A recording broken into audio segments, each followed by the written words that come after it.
করুন। আমরা বুঝতে পারলাম যে আল্লাহ পাক পুরো সৃষ্টি জগৎকে ভালোবাসেন। আল্লাহ পাক আমাকে ভালোবাসেন, আপনাকে ভালোবাসেন। ভালোবাসেন বলেই আজকে আপনি এখানে বসে আছেন। আল্লাহ পাক আপনাকে ভালোবাসেন বলেই লক্ষ লক্ষ কোটি কোটি মানুষ এখন জিনা করছে। আজকের দিনে আপনি ওয়াজ মাহফিলে বসে আছেন। আল্লাহ পাক আপনাকে ভালোবাসেন বলেই আপনি আল্লাহকে সিজদা দেওয়ার তৌফিক পেয়েছেন। আপনি লা ইলাহা ইল্লাল্লাহ কালিমা শিখেছেন। আপনি এই যে কোরআন পড়তে শিখেছেন, কোরআন পড়ছেন, হাদিস পড়ছেন, নবীর দ্বীনের প্রতি মহব্বত আছে। আল্লাহ আপনাকে ভালোবাসেন বলেই হচ্ছে। কখন বুঝবেন আল্লাহ আপনাকে ভালোবাসছে? যখন আল্লাহ পাকের অনুমোদিত কাজগুলো আপনার ভালো লাগবে। নামাজ পড়তে ভালো লাগছে, রোজা রাখতে ভালো লাগছে, কোরআন তেলাওয়াত করতে ভালো লাগছে, আল্লাহর জিকির করতে ভালো লাগছে, আলেম ওলামার সাথে থাকতে ভালো লাগছে। ঠিক আছে, আল্লাহর হালাল কাজগুলো যখন ভালো লাগবে বেশি বেশি, বুঝবেন আল্লাহ আপনাকে নির্ঘাত মহব্বত করেন।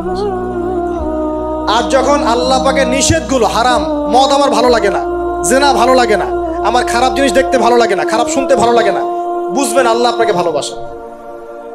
আর যখন দেখবেন খারাপের পিছনে আপনার ঝোঁক বেশি, দুর্নীতি করতে ভালো লাগে, সুদ খাইতে ভালো লাগে, ঘুষ খাইতে ভালো লাগে, কাউকে ঠকাইলে মনে হয় আমি স্মার্ট হয়ে গেলাম, হ্যাঁ, মানুষের টাকা আত্মসাৎ করতে ভালো লাগে, নামাজ না পড়ে ঘুম দিতে ভালো লাগে, ঠিক আছে, রমজান মাসে বিড়ি টানতে ভালো লাগে, ঠিক আছে, মেয়ের সাথে যে টাঙ্কি মারতে ভালো লাগে, তখন বুঝবেন যে আল্লাহ আপনাকে এখনো ভালোবাসেন বা আপনি আল্লাহর ভালোবাসা পাওয়ার যোগ্যতা হারিয়ে ফেলেছেন। আল্লাহ পাক আমাদেরকে বোঝার তৌফিক দান করুন। এখন আসি, আল্লাহ পাক এবং তার রাসূল আমাদেরকে এমন কি কি কাজ বলেছেন যেই কাজগুলো করলে আমরা সরাসরি আল্লাহর ভালোবাসা পাবো ইনশাআল্লাহ। জানার দরকার আছে কি নাই? আমি অল্প কয়েকটা কাজ বলে শেষ করছি। এক নাম্বার আল্লাহ এবং তার রাসূল আমাদেরকে জানিয়েছেন আমরা যদি তাওহীদের উপর থাকতে পারি, একত্ববাদ, লা ইলাহা ইল্লাল্লাহ, আল্লাহর ভালোবাসা পাবো ইনশাআল্লাহ। যে ব্যক্তি শিরকের পাপে লিপ্ত আছে সে আল্লাহর ভালোবাসা পাবে না যতক্ষণ না সে তওবা করে ফিরে আসছে। অতএব আল্লাহর ভালোবাসা পাওয়ার জন্য এক নাম্বার কাজ কি ভাই? আল্লাহর তাওহীদের কালিমা লা ইলাহা ইল্লাল্লাহ এর উপর থাকা, শিরক বাদ দেওয়া। শিরক সম্পর্কে জানার জন্য একটা বই পড়েন, কিতাবুত তাওহীদ। কি নাম বললাম? কিতাবুত তাওহীদ। একটাই পড়েন, দেখবেন ইনশাআল্লাহ শিরক কাকে বলে, কত প্রকার, কি কি, কোন কোন কাজ করলে শিরক হয়, সব জানতে পারবেন ইনশাআল্লাহ। এই বইটা একটু কঠিন, এই বইটার ব্যাখ্যা বের হয়েছে, ব্যাখ্যা যুক্ত বই কিনবেন এবং যেগুলো বুঝবেন না ওলামায়ে কেরামকে জিজ্ঞাসা করবেন, কারণ সবগুলো কিন্তু বুঝতে পারবেন।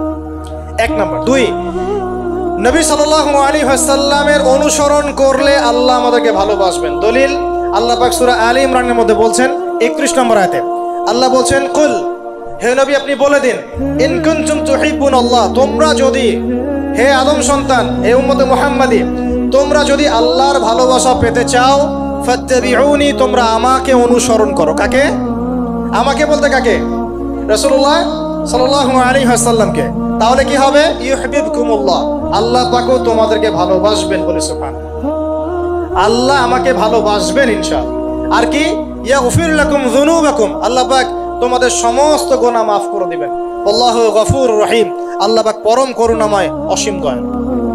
তার মানে আল্লাহকে পাওয়ার, আল্লাহর ভালোবাসা পাওয়ার দুই নাম্বার কি মাধ্যম? নবী সাল্লাল্লাহু আলাইহি ওয়াসাল্লামের সুন্নত অনুযায়ী জীবন করা। ভাই শুরু করব কোত্থেকে? শুরু করবেন চেহারা থেকে। কোত্থেকে? চেহারায় দাড়ি ছেড়ে দিব ইনশাআল্লাহ, রাজি আছি তো? গোফ ছোট করে ফেলবো ইনশাআল্লাহ, রাজি আছি তো ইনশাআল্লাহ? চেহারায় সেজদার দাগ থাকবে ইনশাআল্লাহ, তার মানে নামাজি হতে হবে, ঠিক আছে? পোশাক পরিচ্ছদ হবে রাসূলুল্লাহ সাল্লাল্লাহু আলাইহি ওয়াসাল্লামের মতো ঢিলে ঢালা, মুত্তাকিদের পোশাক। চুল হবে কার মতো? মেসি নেইমারের মতো নাকি রাসূলুল্লাহ সাল্লাল্লাহু আলাইহি ওয়াসাল্লামের মতো?